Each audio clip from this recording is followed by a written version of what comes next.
What's up, Buckos? OldManTup coming at you today with Week 9 of GBA Season 5, and we are playing Gym Leader Geo. Now, I didn't get a team builder up this week. I apologize to Ezek, who provides the thumbnail for that and all the goodness, but we're going to go over the team real quick. Jolly, Max Attack, Max Speed, Celebi, Fully Physical, Thunderous, Scarf, Special Attacking, Curum, Physical Wall, Jellicent, Special Wall, Arcanine, and the ability nobody uses on Exadrill. I wasn't sure if he was going to bring Sand this week. I'm not bringing it. I didn't think he was going to bring Latias, so I didn't really think I needed Mold Breaker, and I just kind of wanted that, not to say Mold Breaker every time he does something. So, most everything on the team has Life Orb or leftovers outside of Curum. So, Geo has what I thought he would have. I kind of thought he would lead with Ditto, but I wasn't sure. I just leaded with Celebi because it was my best scout Pokemon. And I knew if he did lead with Ditto, I could switch right into Arcanine and take anything Celebi would throw my way. And hey, guess what? He leads with the Imposter Ditto, the remix, the mofo we had so much trouble dealing with last time. So I'm like, okay, he's Celebi. I can switch out into Arcanine. He can switch into whatever he wants to. No problem. Probably just going to U-turn out here because, you know, that would almost kill my Celebi right off the bat. So that's what he's going to do. He's just going to U-turn out here. It is the safest play to make. And it was a play I would have made if I was Scarfed too. But I'm not. He's going to bring out Decisions here, which is his Entei. And I'm like, okay, Shiny Entei, probably Adamant. What set is he going to be rocking this week? Now, I'm really expecting a little bit more of a bulkier variant because of the way I played last time. I think it makes the most sense for him to bring. But I'm going to go into Jellicent anyways, and I'm kind of fearing a status just to be thrown off right off the beginning. And he does. He goes for Toxic. So I'm like, good play on your part, Geo. That was fantastic. So I'm like, okay, what's he gonna do? And I'm thinking he might bring Amoonguss out here, because I can't really touch it, but he's going to bring Remix out, expecting me to go for the Scald and get the Water Absorb, but I'm not packing Water Absorb this week. I'm packing the Cursed Body again, hoping to catch that Entei off guard, but that unfortunately never takes place as of yet. So I'm just going to go out with this. Was actually, we switched directly out into Arcanine, and this was switched in at the same time. So I'm like, okay, I gotta get out of here. I can't sit in front of this thing, let it Toxic me and or Scald. So I'm going to go out into his area because I know I can take anything it can hit me with. And because this has leftovers, Scald is going to be less of an issue. He doesn't burn me. Bueno, bueno, bueno. And I'm just like, I'm scaring him out.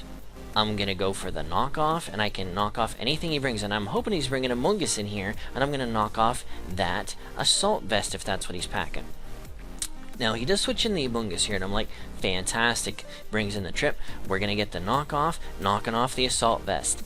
Excellent. That's going to make this thing a lot easier to kill with Curum, because Curum is the finish up and clean up everything.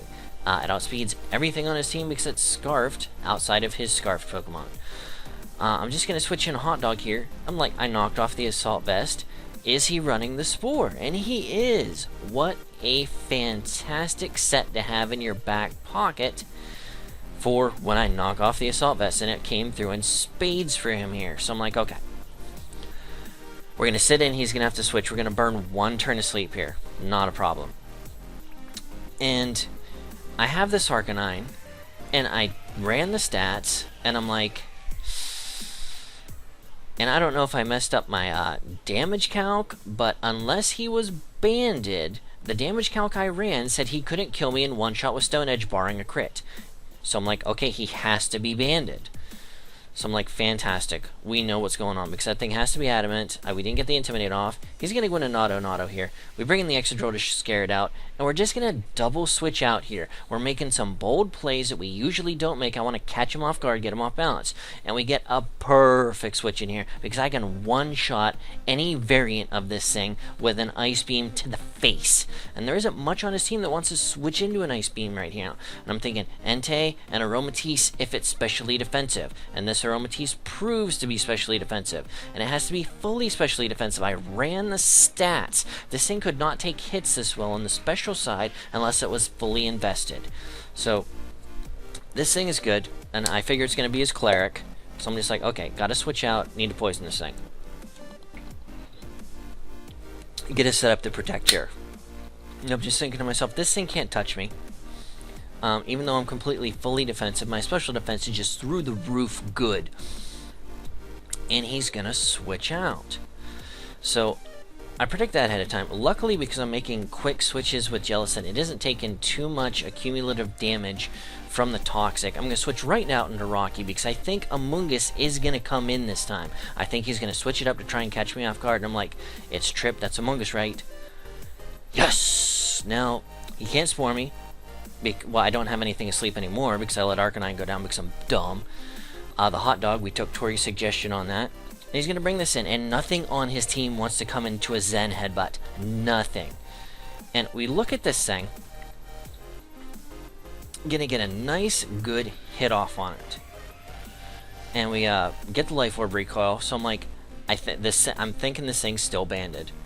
So we're gonna switch out because I really thought the Sacred Fire Searing Shot, whatever the heck it's called, is coming. He double switches out, goes into Remix, which was a good play on his part. Wouldn't have been so good if I had gone for U-turn, but I switched out. I don't know if he was predicting the double there or just making a safe play. He knew this thing was fully physically defensive, so I wasn't going to be able to do anything to him. Now, I run the damage calcs, and I know he cannot knock me out without a crit, even though I'm Toxic with the Hex. I survived with 69, giggity, and we Toxic this, because I know we need to start racking up cumulative damage on this. So I'm going to switch out here, because I cannot take another shot. And Requiem is still a little bit too important. I don't want to lose it as a switch-in just yet. So the damage is just racking up from everybody being in from Toxic. And at this point, I've completely confirmed that his Ditto is Scarf, because he's been faster than me every single time. Faster than me on switch-outs, yada yada. We're going to go out into blue here, because I know I can take a Hex, and I can take it well. So he's going to bring this thing back out here. I'm like, okay, just go for Ice Beam again, because anything he brings in, even the resisted Entei, is going to do a buttload of damage to you. Brings out Aromalisa, and I took it below half. I mean, Leftovers are going to get it right back to half, but we are slowly beating this thing with the Ice Beams. So I'm like, stay in, he's going to go for the Wish. He does go for the Wish. I'm like, holy moly, that almost took it out. Goes for the Wish, so I'm like, is he going to protect this turn? Or is he going to switch out into something he wants to send a Wish to? And I'm just thinking to myself, if he switches out into something he wants to send that Wish to, it's probably going to be his Entei. But if he stays in and protects, I get in, I U-turn out for free. Now, he brings in decisions here, and he's at full health. I'm just like, I can't let Celebi get down at this point. Celebi still beats a lot of his team 1v1. Now, I switch out. Quicker than it again. This thing's obviously adamant banded. No doubt in my mind right now. And he's going to go for the Sacred Fire, so I'm like, that was a really interesting play. But I switch in Requiem here. Critical hit, I don't know how terribly much that mattered. I think I probably would have gone down after Toxic. Don't know, didn't calc it. Didn't really have that much of an effect on the match, because ultimately I die next turn anyways. And that was all I was saving Jellicent for, was a switch in. So I know I outspeed this thing, and I know he can't one-shot me. If he's banded and locked into Sacred Fire, I know I survive, I have HP investment, and provided he doesn't burn me, I should take this relatively well. And I consider that relatively well from a banded Entei. Now, he's down to a low point that Earth Power just destroyed him in that one shot. He's going to bring Trip out here, and I had no reason to switch out at this point, because nothing I could bring into a Sacred Fire if he just predicted me to be bold and stay in. But he goes out into this mode, because I'm going to bring out Rocky, because I know I can take a Sludge Bomb. And I can take it relatively well, considering I have no investment. So I'm going to go for the Zen Headbutt here, because if he stays in, it's guaranteed to kill this thing. And if he switches anything else in, I two-shot pretty much anything that comes in. So that is bueno. Now, he's going to bring out Cuddles here, and here, I'm just like, okay. Cuddles is going to be a problem. Now, I think he's going to return, and the only thing I can bring in safely on a return right now is Uzair. I'm pretty sure I can take a return, and I'm pretty sure I can take a quick attack, but that doesn't really matter because I outspeed it anyways. I have Prankster, and I can T-Wave it. So now here is where the moment of truth comes, and I'm just like, do I play, after this return, do I play ballsy, go for the knockoff, predicting his switch out, or do I just T-Wave because I need to have this thing T-Wave? And weighing my options, this thing needed to be T-Waved at this point. And he does switch out, and he's going to go into Remix, and this was the beautiful play. He's going to change into my Uzair, and now he's faster than everything on my team. Everything. So I'm like, he's going to lock himself into knockoff. He has to.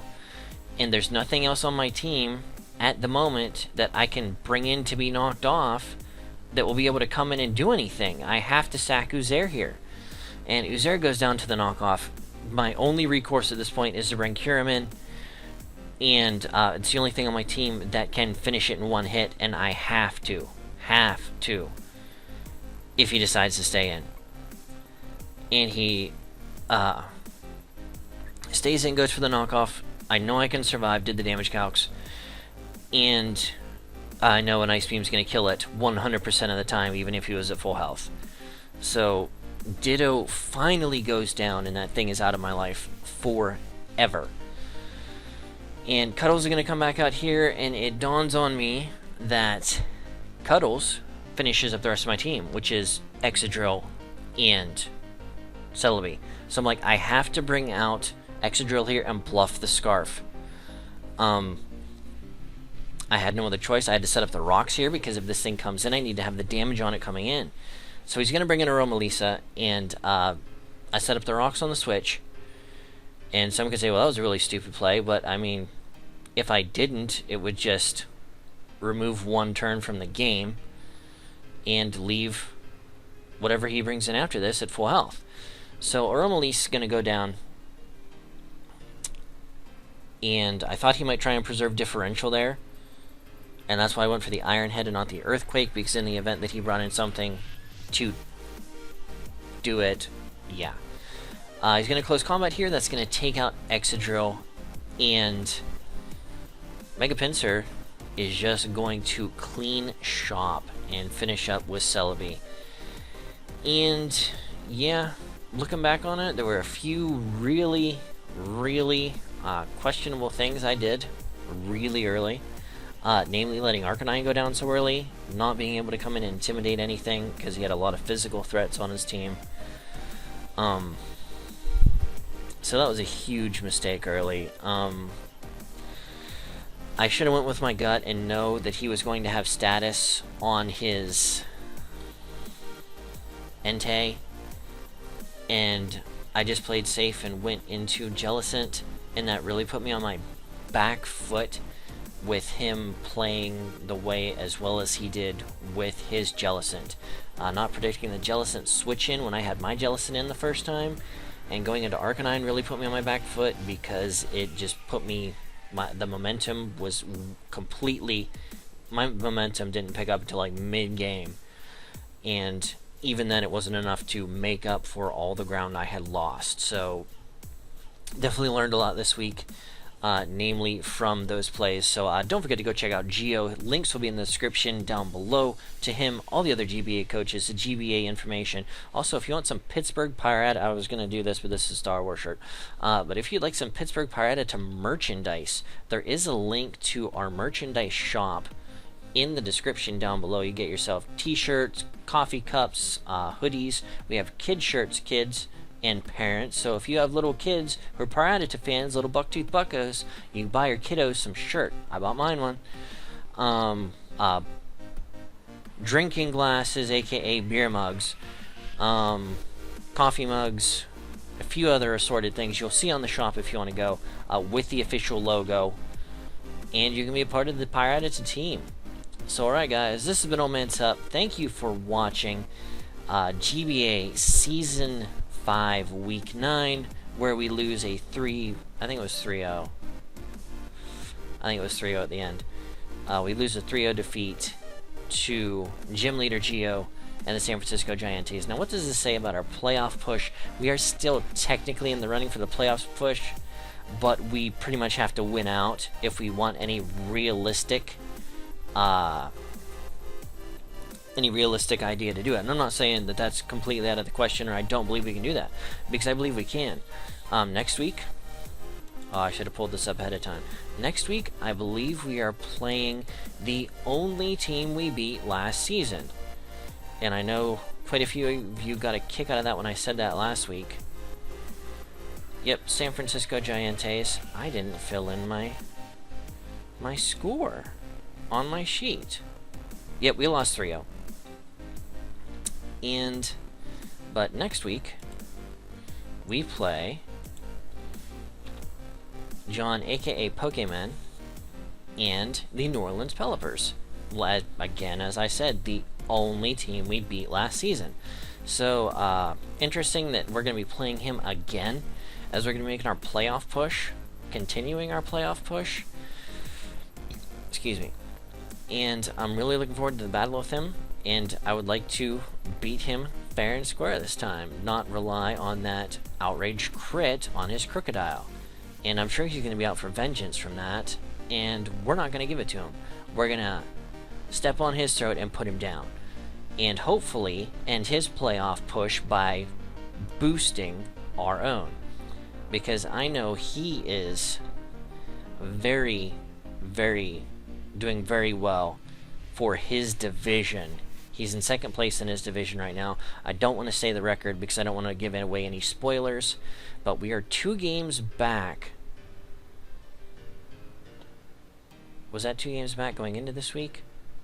I don't know. I think we were 2 games back going into this week. I don't know how updated these standings are. But we're 4-5. We are currently -5 in the differential, which puts us dead last in our division. However, there's still dead last in our division, but not in the conference. We're still doing relative... I mean, we're not the best in the conference, but yeah. We're still fighting for that playoff spot. So, alright guys, this is OldManTup. We will catch you on the flip side, and once again, thank you for watching today's episode of GBA Season 5, Week 9. Catch you on the flip side, guys. Peace.